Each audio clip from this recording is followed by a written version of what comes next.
Saya ingin menzahirkan penghargaan, ucapan terima kasih kepada semua ahli-ahli yang berhormat dan juga terutama kepada petugas Pemeriksaan Hadapan, semua kementerian, agensi, kerajaan, pihak swasta, pertubuhan bukan kerajaan dan seluruh rakyat Malaysia yang sentiasa bersatu dalam membendung penularan COVID-19. Terima kasih kepada semua. Tuan Yang Bertuah, dalam usaha membendung penularan COVID-19, kerajaan khususnya Kementerian Kesihatan Malaysia amat serius dan komited melaksanakan pelbagai perancangan dan tindakan bagi mengimbangi antara keutamaan melindungi nyawa rakyat dan keperluan menjamin kelangsungan hidup. Pandemik COVID-19 ini turut memperlihatkan peri pentingnya kerjasama di semua peringkat jentera pelaksana kerajaan dalam mencegah, mengesan dan menangani pandemik ini.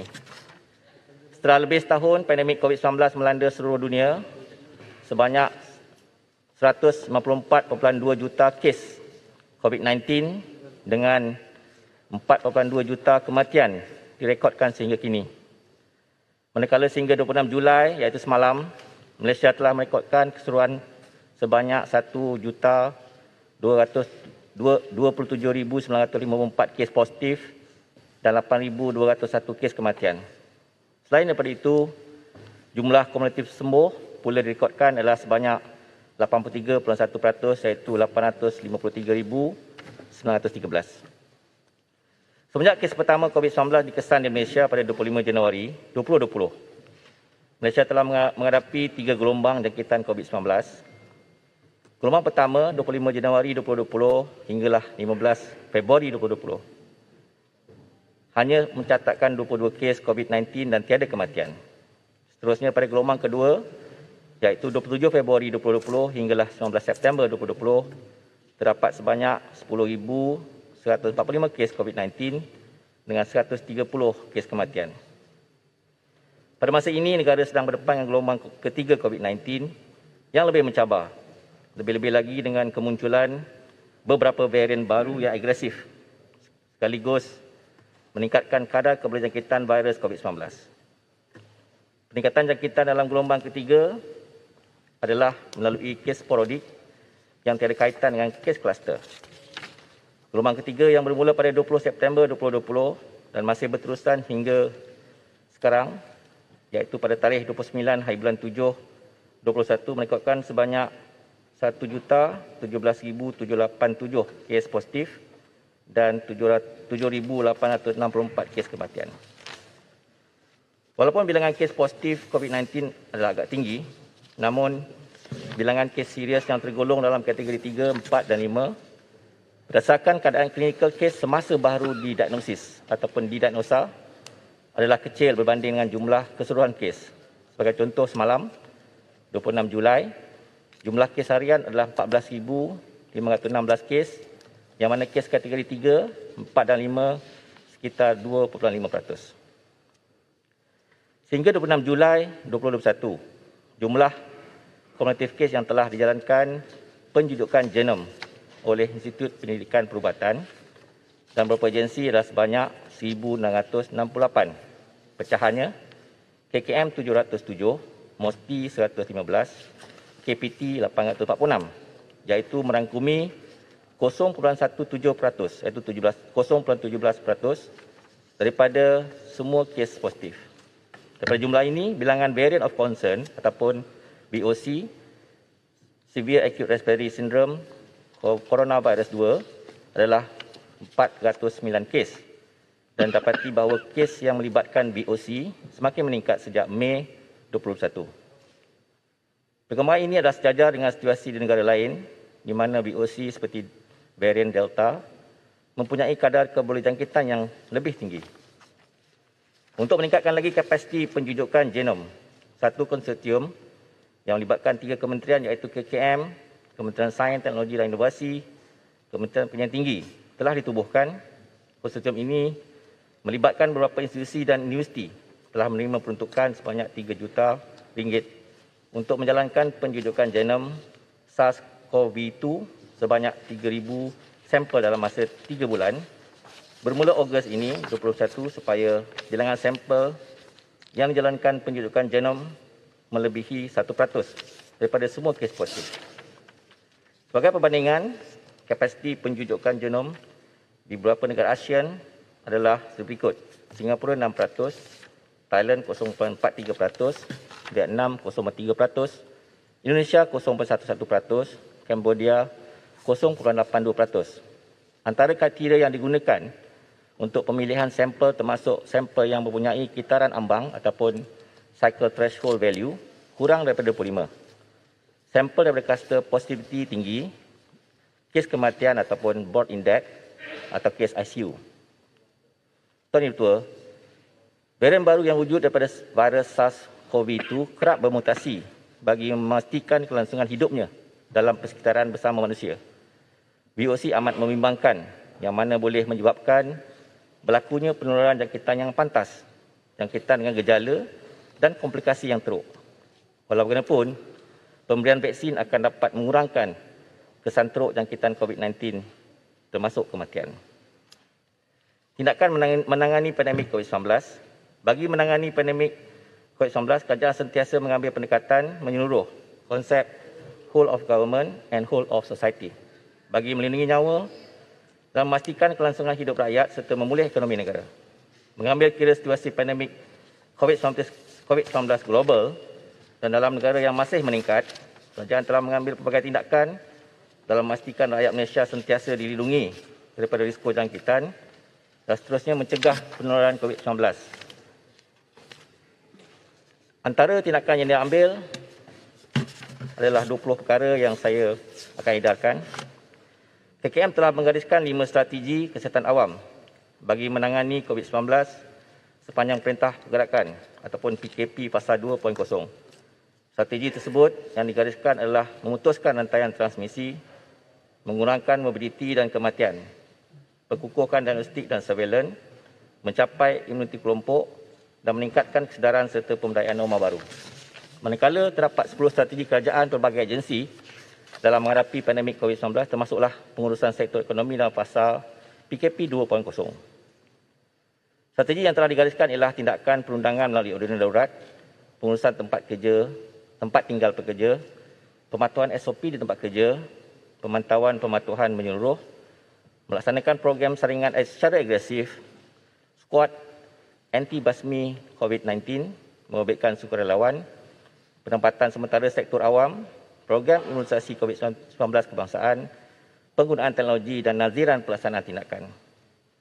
Selain daripada itu, kerajaan menerusi sidang khas Majlis Keselamatan Negara bilangan 31/2020 yang diadakan pada 17 Oktober 2020 telah bersetuju agar Yang Berhormat Menteri Kanan Pertahanan mempengungsikan pewujudan satu jawatankuasa yang meliputi kumpulan-kumpulan kerja fokus.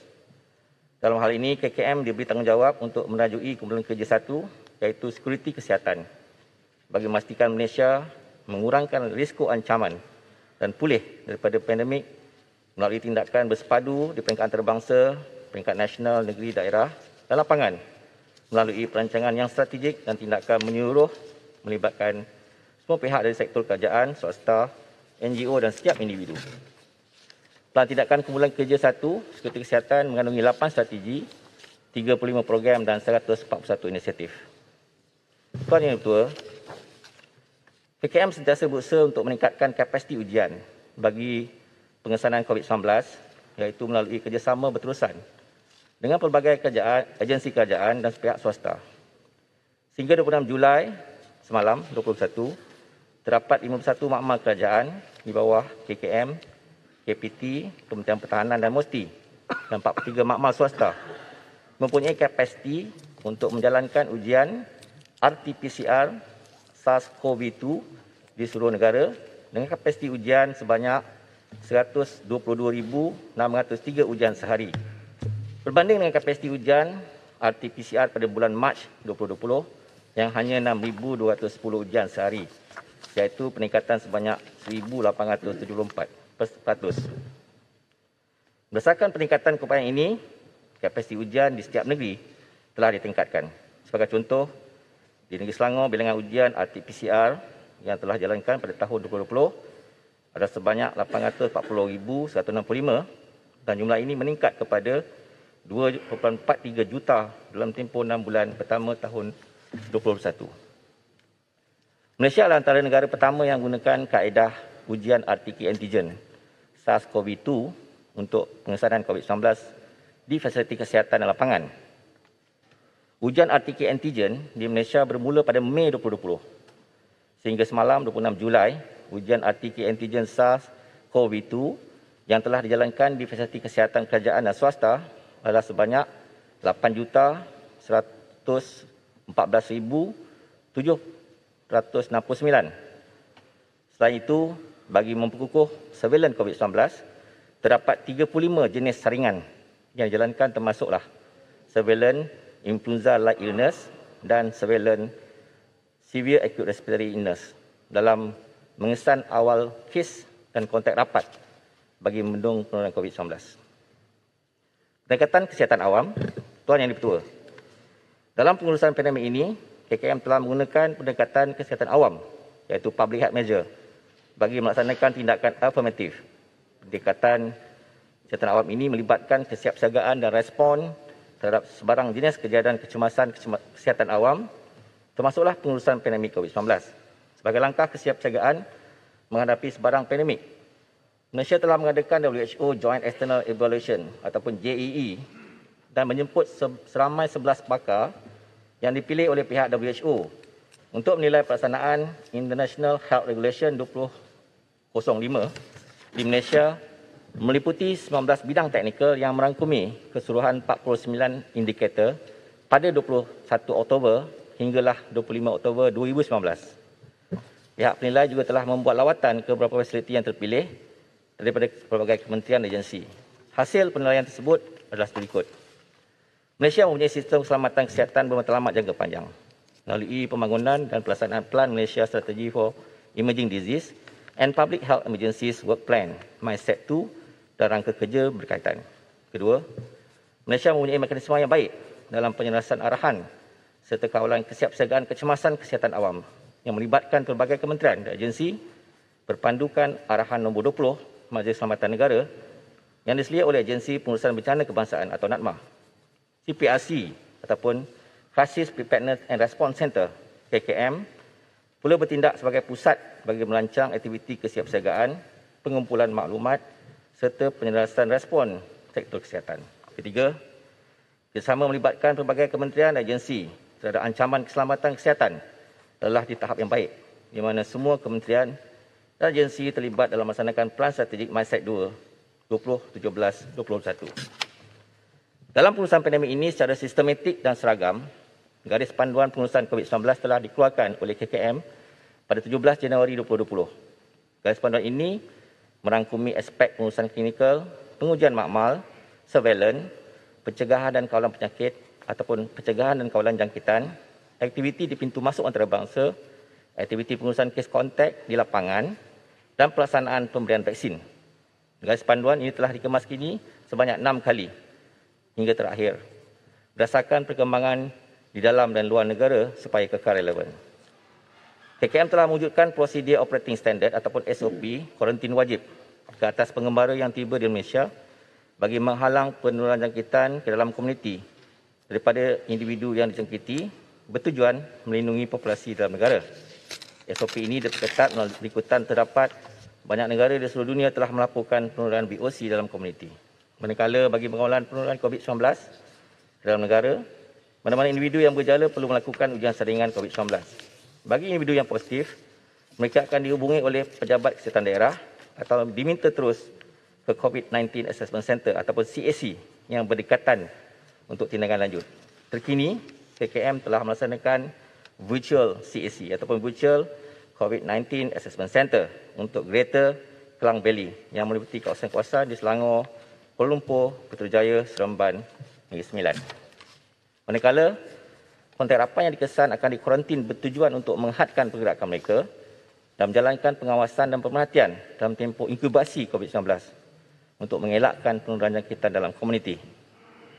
Pelaksanaan perintah kuarantin ini termaktub dalam Seksyen 15 Akta Pencegahan dan Pengawalan Penyakit Berjangkit 1988 ataupun Akta 342. Bagi mana-mana lokaliti yang dikesan mempunyai kadar jangkitan COVID-19 yang tinggi, pihak kerajaan melaksanakan penutupan atau kawalan sepadan termasuklah apa yang dipanggil PKP diperketat di kawasan bersasar. Langkah ini bertujuan untuk mengawal pergerakan keluar masuk penduduk di kawasan berisiko tinggi, seterusnya bagi memutuskan rantaian jangkitan COVID-19. Tuan Yang Bertuah, pengaktifan pusat kesiapsiagaan dan tindak cepat krisis ataupun CPRC. KKM telah mengaktifkan bilik gerakan COVID-19 di Pusat Kesiapsiagaan dan Respon Krisis Kebangsaan pada 23 Januari 2020 bagi menyelaras aktiviti serta memantau situasi wabak jangkitan COVID-19 dalam dan luar negara dan berfungsi aktif sehingga kini dan sehingga wabak dapat ditangani.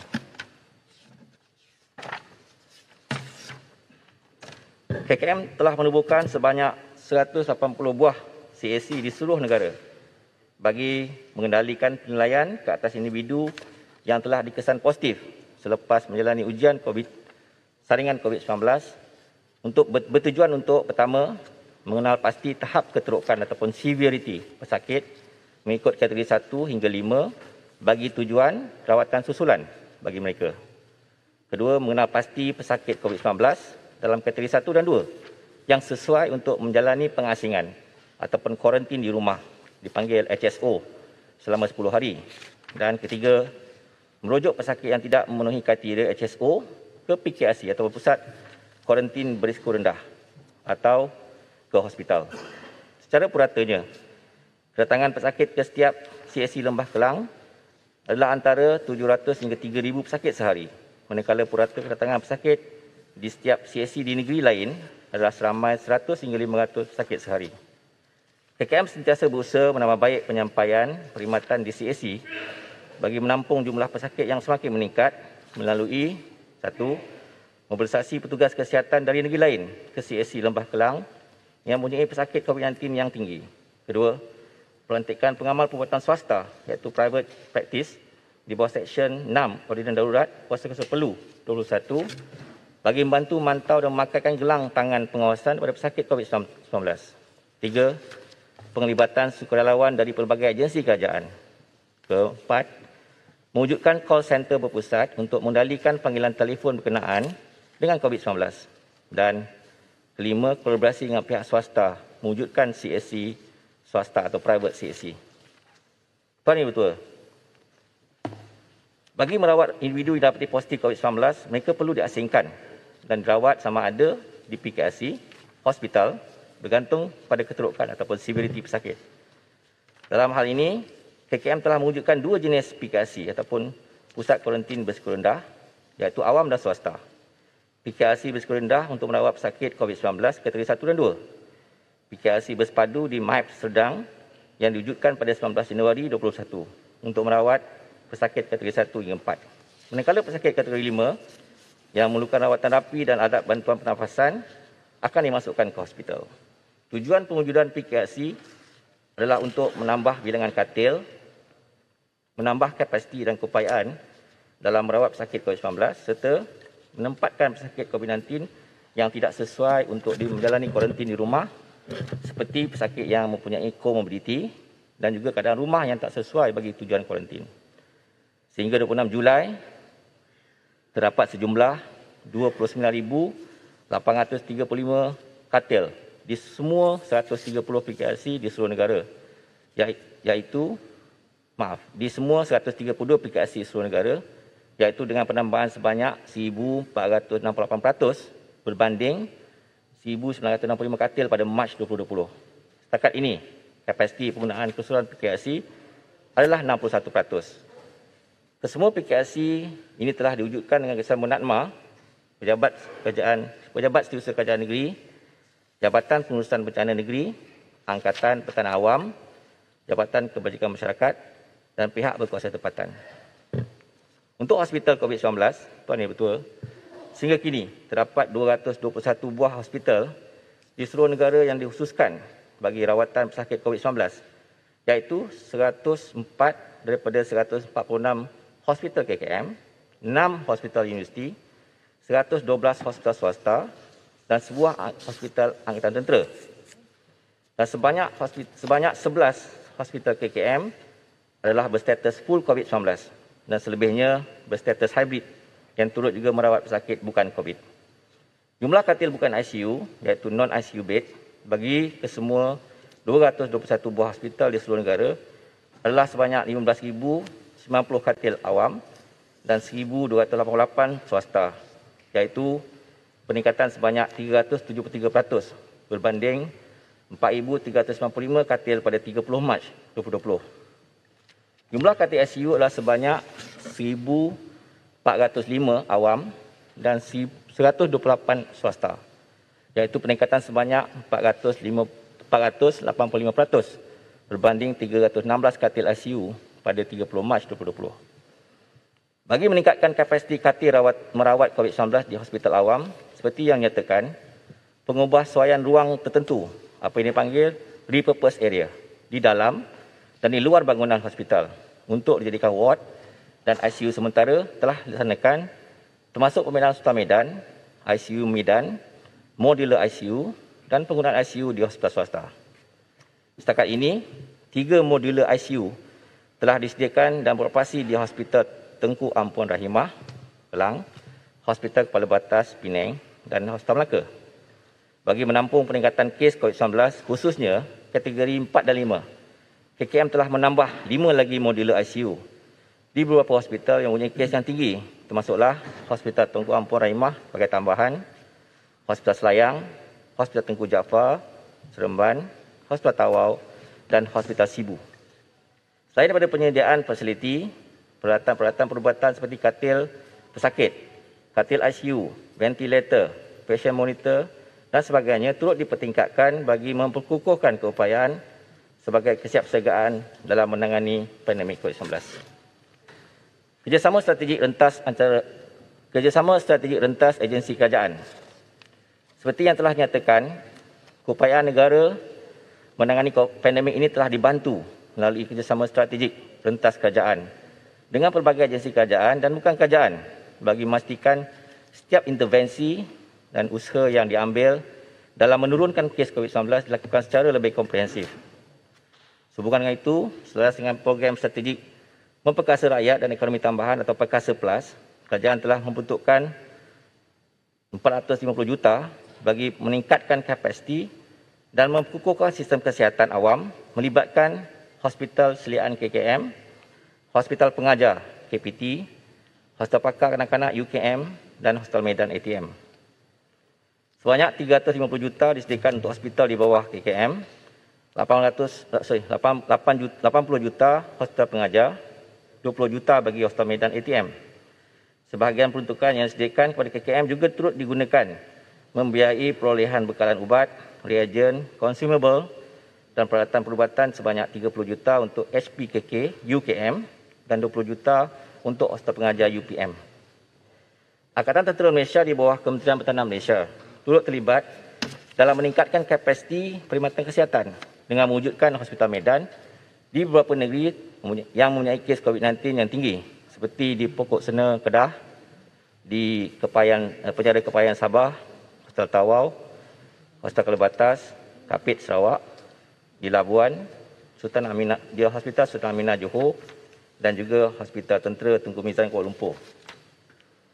Di samping itu, Hospital Pengajar Universiti ataupun SPU di bawah KPT seperti Hospital Chancellor Tengku Mukris, Pusat Perubatan Universiti Melaya, Hospital Universiti Sains Malaysia, Hospital UiTM, Hospital Pengajar UPM dan hospital swasta turut sama dalam memberikan rawatan pada pesakit COVID-19. Kapasiti katil Hospital Pengajar UPM telah dipertingkatkan untuk merawat pesakit COVID-19 daripada 119 katil kepada 246 katil, manakala hospital swasta telah menyediakan sebanyak 1,287 katil. Pada 4 Jun 2021, sebagai langkah untuk meningkatkan kapasiti penyediaan kemudahan untuk merawat pesakit COVID-19, pemilikan sementara dan penggunaan sumber Hospital Pakar Kanak-kanak UKM telah dilaksanakan. Memahami bahawa usaha COVID-19 memerlukan kerjasama bersepadu, Protect Health Corporation Sdn Bhd, Protect Health, iaitu syarikat tidak berasaskan keuntungan milik KKM, telah memperkukuhkan kerjasama awam swasta untuk menjayakan program imunisasi kebangsaan atau PIK sehingga 26 Julai 2021 sebanyak 1,654 pusat pemberian vaksin apa yang dipanggil PPV, pengamal perubatan awam swasta, 31 PPV klinik pakar, 122 PPV hospital swasta, 25 PPV pusat jagaan ambulatory, 6 PPV AstraZeneca, 68 PPV integrasi, 48 PPV industri, 18 PPV mobile dan 6 NGO kesihatan telah terlibat bagi mempercepatkan kadar vaksinasi serta memaksimumkan akses vaksin kepada rakyat di seluruh negara. KKM ingin mengambil kesempatan ini untuk merakamkan penghargaan di atas kerjasama semua pengamal perubatan swasta dan NGO kesihatan serta para sukarelawan yang terlibat secara langsung dan tidak langsung dalam menyokong dan menjayakan PIK yang diselaraskan oleh Protect Hub. Tuan Ibu Ketua, inisiatif The Greater Klang Valley Task Force Yang Amat Berhormat Perdana Menteri Malaysia mengambil perhatian serius dengan situasi semasa pandemik COVID-19 di Malaysia. Sejak 2 minggu lepas, KKM berhadapan dengan krisis khususnya di Lembah Kelang. Dengan peningkatan kes yang mendadak, terdapat keperluan untuk meningkatkan kapasiti katil COVID-19 dengan cepat. Termasuklah bekalan oksigen, peralatan dan berkaitan dan keperluan untuk memobilisasikan anggota kesihatan. Justru, kerajaan telah menubuhkan pasukan bertindak khas Greater Klang Valley bagi menangani situasi semasa di Negeri Selangor, wilayah Persekutuan Kuala Lumpur dan Negeri Sembilan. Peranan JKV STF ini adalah untuk menangani krisis dan impak kepada sistem kesihatan susulan peningkatan kes. Semasa krisis ini adalah penting untuk memastikan pesakit COVID-19 yang mempunyai gejala teruk mempunyai akses kepada katil COVID-19 di hospital atau PKRC bersepadu. Pesakit COVID-19 yang bergejala dipantau awal oleh KKM. Fungsi JKV STF diperkukuh menerusi penggunaan virtual CAC bagi memantau pesakit positif yang bergejala ringan atau tidak bergejala yang menjalani isolasi di tempat kediaman masing-masing. Sekiranya gejala mereka tambah teruk, virtual CAC akan menjadi platform pengesanan awal dan boleh membuat rujukan ke hospital untuk rawatan selanjutnya. Tuan Ibu Ketua, penyumbularan ataupun outsourcing perkhidmatan kesihatan kepada pihak swasta. Kerjasama sektor swasta turut melibatkan penyumbularan. Bagi tujuan tersebut, sebanyak 56 juta telah diperuntukkan oleh kerajaan pada tahun 2020 kepada KKM untuk penyumbularan pesakit kepada hospital swasta bagi mengurangkan masa menunggu yang perlu menjalani pemudahan atau prosedur kritikal seperti urgent dan semi-urgent, perawatan jantung dan kanser. Penyumbularan ataupun outsourcing juga secara tidak langsung dapat membantu meningkatkan kapasiti hospital KKM bagi tujuan merawat pesakit COVID-19. Pada tahun 2021, kerajaan telah memperuntukkan sebanyak 100 juta lagi kepada KKM bagi tujuan penyumbularan perkhidmatan kesihatan ke hospital swasta dengan memberikan keutamaan kepada kes-kes di Lembah Kelang. Penyumbularan bagi kes-kes lain daripada COVID-19 ini bertujuan untuk meningkatkan kapasiti hospital awam bagi merawat kes-kes COVID-19. Tuan Ibu Ketua, inisiatif pendigitalan dan analisis geodata raya. Aplikasi MySejahtera dan sistem amaran awal iaitu HIDE, Hotspot Identification for Dynamic Engagement adalah inisiatif pendigitalan dalam pengurusan COVID-19 negara. Kedua-dua inisiatif ini membantu negara mendapatkan maklumat awal COVID-19 untuk menentukan tindakan yang akan diambil. Aplikasi MySejahtera berfungsi mulai 20 April 2020 untuk membantu dalam pengawasan penularan wabak COVID-19 dengan membolehkan pengguna melaksanakan penilaian kesihatan kendiri atau self-apply.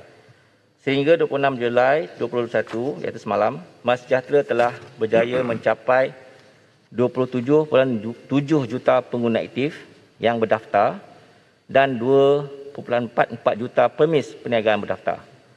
Selain itu, MySejahtera telah merekodkan 6.7 bilion jumlah kumulatif check-in ke permis berdaftar menggunakan imbasan kod QR dengan purata 19.3 juta check-in sehari. Aplikasi MySejahtera juga digunakan untuk mengesan kes-kes positif COVID-19 melalui penilaian kesihatan kendiri dan oleh pengguna dan pengesan kontak rapat melalui semakan data oleh pejabat kesihatan daerah dengan pangkalan data MySejahtera. Selain itu, sistem awal apa yang dipanggil HIDE, Hotspot Identification of Dynamic Engagement, juga telah dibangunkan pada April 2021 menggunakan data dan sistem MySejahtera. Sistem ini bertujuan memberi amaran awal dalam mencegah peningkatan jangkitan COVID-19 dengan menggunakan data daripada aplikasi MySejahtera. Sistem HIDE boleh mengenal pasti sesuatu kawasan dan permis yang berisiko atau berpotensi menjadi hotspot atau pusat penyebaran jangkitan melalui analisis data raya atau big data dan kecerdasan buatan artificial intelligence. Kini, fungsi MySejahtera terus diperluaskan dalam pelaksanaan program imunisasi COVID-19 PICS sebagai sijil vaksin digital bagi COVID-19. Sijil ini boleh diakses melalui paparan pada ikon profil di aplikasi MySejahtera milik individu yang terlibat. Selain itu, untuk memastikan pengurusan bekalan produk vaksin yang cekap, Vaksin Management System atau VMS telah dibangunkan. Semua penerimaan stok vaksin COVID-19 telah direkodkan melalui VMS yang juga berintegrasi dengan MySejahtera, mula dari pembekal hingga ke penerima vaksin boleh dipantau. Daripada aspek pengurusan wabak COVID-19, elemen lokasi adalah amat berguna bagi menapasti kawasan berisiko untuk menentukan corak penyebaran atau kluster yang berlaku. Melalui sistem GIS MyHDW, maklumat geospasial digunakan oleh CPRC di peringkat kebangsaan dan negeri dalam membuat keputusan bagi pemantauan bilangan kes serta langkah-langkah kawalan yang perlu diambil secara bersasar. Tuan Yang Di-Pertua, program vaksinasi merupakan langkah strategik yang dirangka oleh kerajaan bagi mendung wabak COVID-19 di negara ini. Sebelum kerajaan membuat sebarang keputusan pemilihan vaksin bagi melaksanakan program imunisasi COVID-19 kebangsaan PICS, vaksin-vaksin ini perlu berdaftar dengan pihak berkuasa kawalan dadah ataupun PBKD melalui bahagian Regulatory Farmasi Negara ataupun NPRA. NPRA akan menilai data-data klinikal dan bukan klinikal bagi memastikan aspek kualiti, keselamatan dan keberkesanan vaksin tersebut adalah terjamin. Menyedari akses pada vaksin COVID-19 adalah sangat penting dan mendesak dalam keadaan pandemik. Satu laluan baru bagi pendaftaran bersyarat khas untuk rawatan COVID-19 telah diwujudkan. Pada 3 Disember 2020, satu direktif beserta dokumen panduan berkaitan proses pendaftaran bersyarat bagi produk farmaceutical termasuklah vaksin semasa tempoh bencana telah dikeluarkan oleh NPRA. Di samping itu, NPRA juga mengiktiraf dan mendaftarkan vaksin yang telah mendapat kelulusan Emergency Use Listing ataupun EUL di bawah program COVAX WHO. Susulan daripada itu, sehingga 19 Julai yang lepas, sebanyak 6 jenis vaksin COVID-19 telah didaftarkan secara bersyarat oleh pihak berkuasa kawalan dadah PBKD, iaitu vaksin Pfizer, AstraZeneca, Sinovac, CanSino, Sinopharm dan Johnson & Johnson. KKM bertanggungjawab untuk membuat perolehan vaksin yang mencukupi bagi mencapai imuniti kelompok menjelang penghujung tahun 2021. Berhubungan dengan kajian vaksin di Malaysia, sejak pertengahan tahun 2020, KKM melalui Clinical Research Malaysia ataupun CRM terlibat dalam perbincangan bersama beberapa syarikat farmaseutical antarabangsa berhubung kajian vaksin di Malaysia. Antaranya, kajian vaksin inactivated buatan Institute of Medical Biology Chinese Academy of Medical Science ataupun IMBCAMS yang dijalankan di 9 hospital negara kita dan telah berjaya mencapai sasaran penyertaan 3,000 sukarelawan kajian klinikal pada April. Kedua, kajian vaksin inactivated buatan Shenzhen Kangtai Biological Product Co Limited yang dimulakan pada bulan Jun yang lepas, kini berada di fasa rekrutmen dalam 8 tapak kajian yang terlibat. Ketiga, terdapat 4 kajian klinikal vaksin COVID-19 lain yang dalam proses mendapatkan kelulusan daripada Jawatankuasa Etika, Penyelidikan dan Perubatan ataupun MREC serta bahagian Regulatory Farmasi Negara NPRA. Ini termasuklah vaksin CoronaVax buatan syarikat Sinovac untuk peserta kajian yang berumur 3 hingga 17 tahun. Vaksin mRNA buatan Belmax Biotechnology, vaksin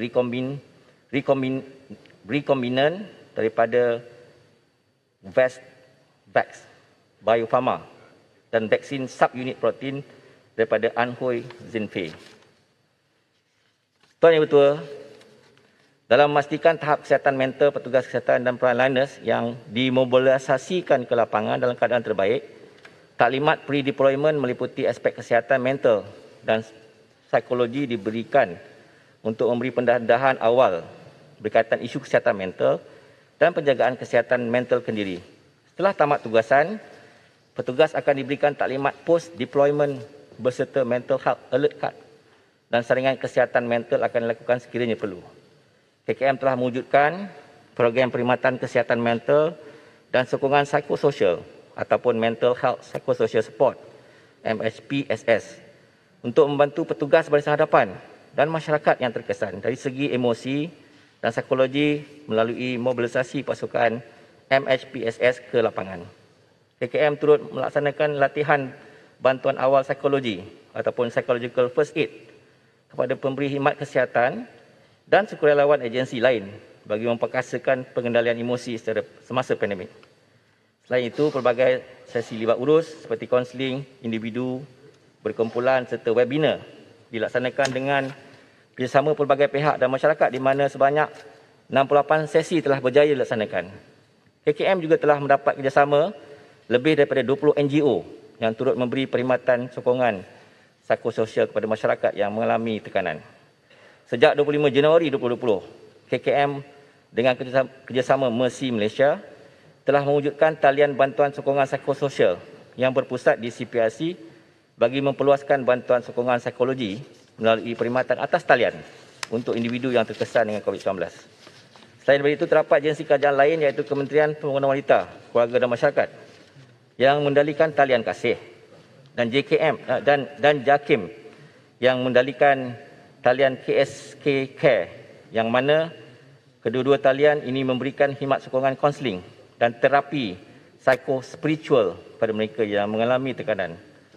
Pada tahun 2021, kerajaan telah memperuntukkan sebanyak 24 juta bagi pengurusan kesihatan mental untuk menangani isu masalah mental yang dihadapi masyarakat akibat pandemik COVID-19. Peruntukan tambahan sebanyak 20 juta bagi tujuan yang sama juga telah diluluskan pada 13 Julai yang lepas iaitu 2021 menjadikan keseluruhan peruntukan sebanyak 44 juta. Tuan Yang Dipertua, sebagai komitmen berterusan untuk membendung penurunan COVID-19, kerajaan telah menyediakan peruntukan sebanyak 7.13 bilion iaitu ringgit Malaysia 1 bilion pada tahun 2020 dan 6.13 bilion pada tahun 2021 untuk KKM melaksanakan tanggungjawab yang besar ini. Daripada jumlah 7.13 bilion ini, sebanyak 2.35 bilion disediakan bagi saringan dan rawatan pesakit COVID-19, manakala sebanyak 4.78 bilion bagi tujuan perolehan vaksin COVID-19 serta tambahan consumable dan juga peralatan penyimpanan vaksin. Tuan Dipertua, bagi aspek pengurusan sumber manusia pula, KKM ingin merakamkan penghargaan pada pihak yang terlibat meluluskan penjawatan dan pelantikan sumber manusia di KKM seperti berikut. Kementerian Kewangan telah meluluskan peruntukan emolument kepada pegawai di KKM yang kini berjumlah lebih 18 bilion iaitu 63% daripada peruntukan belanja mengurus KKM. Jabatan Perkhidmatan Awam atau JPA yang meluluskan penjawatan tetap dan pelantikan kontrak pada KKM sehingga 31 April yang lepas 2021, jumlah penjawat tetap yang diluluskan oleh KKM adalah sebanyak 278,023 jawatan. Selain itu, lebih 40,000 pelantikan secara kontrak telah diluluskan melibatkan implikasi kewangan sebanyak 4.3 bilion. Dan Suruhanjaya Perkhidmatan Awam yang melantik pegawai tetap dan kontrak di KKM. KKM telah membuat penugasan semula ataupun dipanggil mobilisasi secara dalaman bagi petugas kesihatan dan bukan kesihatan dari negeri tertentu ke negeri dan fasiliti yang mempunyai sumber manusia tambahan. Bagi tahun 2020, seramai 1,375 anggota perubatan dan 276 anggota kesihatan awam dari pelbagai kategori dan skim perkhidmatan telah dimobilisasikan dari Semenanjung dan wilayah Sarawak ke Sabah. Langkah ini bagi menampung keperluan perkhidmatan semasa penurunan pandemik COVID-19 di wilayah Sabah. KKM turut melaksanakan pembelian perkhidmatan daripada sejumlah 200 kaunselor dan doktor swasta bagi menyokong perkhidmatan kesihatan mental dan perawatan perubatan bukan COVID-19 mengikut daerah dan lokaliti. KKM juga berkolaboratif dengan agensi awam lain bagi mobilisasi pegawai di bawah agensi berkenaan. JPA telah memberi kerjasama untuk mobilisasikan sejumlah 211 pembantu takbir kewangan untuk melaksanakan tugas ketukan fee di pintu-pintu masuk utama dan stesen kuarantin di seluruh negara termasuklah Sabah. Pejabat Setiausaha Persekutuan Sabah juga telah dijemput untuk menyediakan 69 orang pemandu kenderaan dari agensi awam di wilayah Sabah bagi menyokong khidmat logistik kesihatan di situ.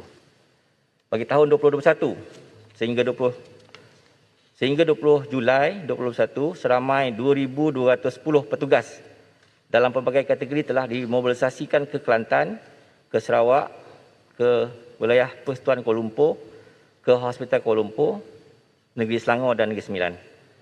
Selain itu, KKM telah melantik 1,519 petugas kesihatan kontrak tambahan berdasarkan kelulusan agensi pusat untuk ditempatkan di fasiliti kesihatan Selangor, Kuala Lumpur, Negeri Sembilan dan Hospital Kuala Lumpur. Penempatan ini bertujuan bagi memenuhi keperluan tambahan sumber manusia di Lembah Kelang agar kes-kes COVID dapat dikendalikan dengan pantas, cekap dan berkesan. Tuan Yang Ditua, Malaysia bukanlah satu-satu negara yang sedang menghadapi peperangan melawan pandemik COVID-19 di dunia. Sehubungan dengan itu, penting bagi Malaysia menjalankan hubungan kerjasama antarabangsa dan berkongsi sumber dan pengalaman yang ada dengan luar negara. Pada 24 November 2020, kerajaan telah menandatangani perjanjian bersama The Global Alliance for Vaccine and Immunization ataupun Gavi untuk menyertai fasiliti COVAX. Perjanjian ini membolehkan kerajaan Malaysia membuat perolehan vaksin COVID-19 bagi 10% populasi penduduk Malaysia.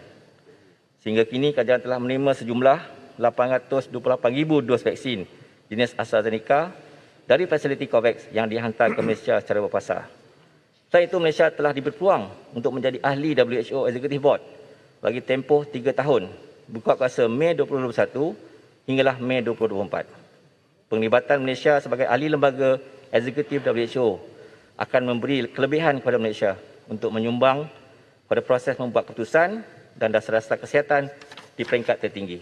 KKM juga ingin merakamkan strategi penghargaan pada semua penyumbang di kalangan individu, syarikat swasta, badan korporat dan NGO yang telah sudi menyumbangkan wang tunai ke dalam tabung COVID-19 serta pelbagai peralatan perubatan dan bukan perubatan, PPE, reagen, bekalan makanan dan lain-lain untuk keperluan KKM dalam mengharungi pandemik COVID-19. Semoga sumbangan suci murni ini mendapat keberkatan ilahi. Tuan Yang Bertuah, Institusi Kesihatan Negara ataupun NIS melalui Institut Pendidikan Sistem Kesihatan telah menghasilkan 4 naskah penerbitan berkaitan pandemik COVID-19 seperti The COVID-19 Chronicle of Malaysia in the Face of Pandemic, The COVID-19 Chronicle of Malaysia Navigating the Storm, Malaysian Health Sector Response to COVID-19 Pandemic Country Report 1, Malaysia Health Sector Response to COVID-19 Pandemic Perspective from the Field Country Report 2. Semua penerbitan ini adalah berdasarkan segala aktiviti yang dilaksanakan oleh kerajaan sepanjang pandemik COVID-19. Pegawai dan para penyidik KKM khasnya dari NIS telah menerbitkan artikel-artikel saintifik pelbagai bidang dan aspek menangani COVID-19 di jurnal antarabangsa. Sehingga 25 Julai, sebanyak 74 artikel saintifik juga telah diterbitkan. Akhir kali, Tuan Yang Bertuah, walaupun kerajaan pernah mempunyai pengalaman menangani wabak Nipah, virus SARS, namun COVID-19 adalah satu pandemik yang sungguh dahsyat. Ada antara mereka yang telah berbulan-bulan tidak berjumpa dengan ahli keluarga dan terpaksa berjauhan demi merawat dan menyelamatkan nyawa pesakit sehingga ada antara mereka sendiri yang dijangkiti. Oleh demikian, saya seru, marilah kita sentiasa mengamalkan disiplin kendiri yang tinggi walaupun sudah divaksinasi dan pakailah pelitup muka di tempat awam, elakkan berada di tempat sesak dan bersatu hati dalam memerangi COVID-19. Terima kasih, Datuk Yang Bertuah.